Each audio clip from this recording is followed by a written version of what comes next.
Welcome to Pindar Poetry. We hope you learned something new. In this video, I will show how to change the battery in a Ford Edge key fob 2013.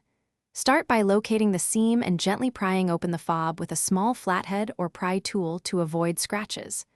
Remove the old coin cell, note its orientation, and replace it with the same model battery. Reassemble the case, test the buttons, and if the fob fails, try reseating the battery and checking contacts. In this video, I will explain how to change the battery in a Ford Edge key fob 2013. Gather a small flathead or plastic pry tool, a fresh CR 2032 battery, and a clean cloth to protect the fob finish. Work over a tray or container so small parts do not get lost.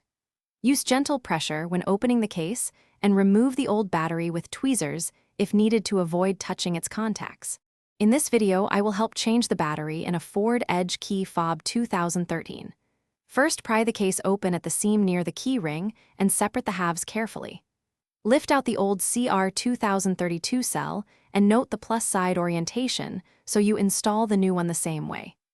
Press the halves together until they click, wipe the fob clean, and press each button to confirm the fob transmits correctly. Thanks for watching. Consider subscribing if we helped you.